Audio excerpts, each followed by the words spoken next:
শেখ হাসিনার থেকে বড় ফ্যাসিস্ট ইউনূস। জামাত ইসলাম, যারা ইসলাম শব্দটাকে ব্যবহার করে তারাই দোষর, তারাই রাজাকার, তারাই 1971 সালে আমাদের দেশে বিরোধিতা করেছিল। অতএব জামাতের শিবিরের সব কয়টা খারাপ, দেশদ্রোহী। মাশরাফি বিন মুর্তজা একজন যেমন খুব অসাধারণ ক্রিকেটার ছিলেন, ঠিক সেরকম একজন খুব চমৎকার মনের মানুষ হওয়ার পাশাপাশি তিনি একজন ব্যক্তিত্ব সম্পন্ন সৎ রাজনীতিবিদ ছিলেন। আওয়ামী লীগের প্রতীক নিয়ে রাজনীতি করা বা আওয়ামী লীগের প্রতীক নিয়ে এমপি হওয়া তো কোনো অপরাধ নয়। যে এখন আমরা কি দেখছি, এই ভালো লোকগুলাকে সাইডে রেখে জামাতের 54 জন কুলাঙ্গার ক্ষমতার মসনদে গিয়ে বসেছে। মাশরাফি বিন মুর্তজা একজন যেমন খুব অসাধারণ ক্রিকেটার ছিলেন, ঠিক সেরকম একজন খুব চমৎকার মনের মানুষ হওয়ার পাশাপাশি তিনি একজন ব্যক্তিত্ব সম্পন্ন সৎ রাজনীতিবিদ ছিলেন। রাজনীতি করতে হলে তো একটা প্রতীক লাগে, একটা প্ল্যাটফর্ম লাগে। আওয়ামী লীগের প্রতীক নিয়ে রাজনীতি করা বা আওয়ামী লীগের প্রতীক নিয়ে এমপি হওয়া তো কোনো অপরাধ নয়। আপনি তাকে অপরাধী বলতে পারেন যে কিনা অপরাধ করে, কিন্তু সে আওয়ামী লীগের এমপি ছিল বলে তো তাকে দোসর বলে ট্যাগ লাগানোর কিছু নেই। তার দেয়ালে তার ছবি আঁকা, ওই দেয়ালের ভিতরে ছেলেরা জুতা মারছে কেন, তার কি অপরাধ সেটাকে দেখাতে হবে। এই ভালো লোকগুলা যদি রাজনীতিতে না আসে তাহলে কে আসবে?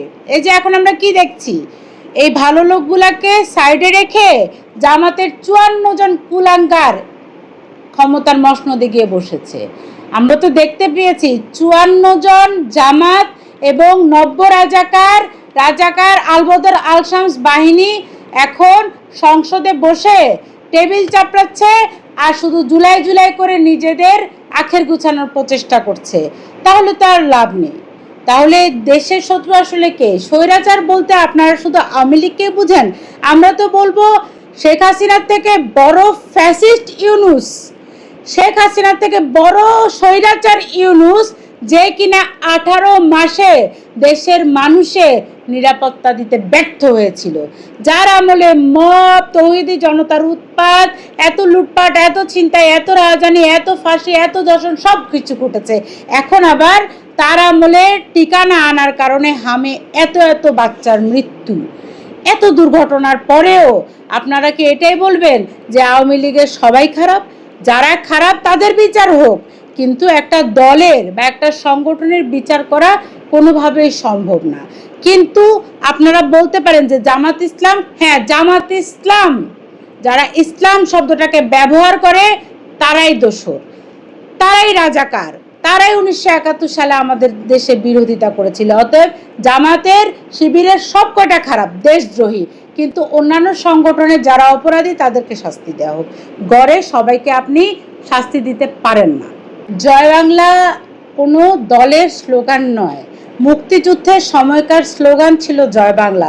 এখন ওই জয় বাংলা স্লোগান যদি কোনো একটা দল দেয় এটা অপরাধ নয়। আর দ্বিতীয়ত হচ্ছে, দেশে যত বেশি ম্যাসাকার হবে, মব যদি কেউ থামাতে না পারে আর তৌহিদি জনতার উৎপাত যদি কেউ থামাতে না পারে, এই যে কথায় মাজার ভাঙচুর, লুটপাট, হ্যাঁ মাদক যদি কেউ গ্রহণ করে সেটা থামানোর দায়িত্ব তৌহিদি জনতার না, পুলিশ আছে, প্রশাসন আছে। কোনো মাজারে যদি কেউ মাদক সেবন করে পুলিশ প্রশাসন গিয়ে সেটা বন্ধ করবে, ওই ব্যক্তিকে, চিহ্নিত ব্যক্তিকে নিয়ে তার শাস্তি দিবে। আর আমাদের প্রশ্ন হচ্ছে মাদকদ্রব্য কিভাবে বাংলাদেশে ঢুকে সেটাও মনিটর করতে হবে, কিন্তু কারণ সরকারের সহযোগিতায় তো মাদকদ্রব্য বাংলাদেশে বছরের পর বছর ঢুকছে, তাই না?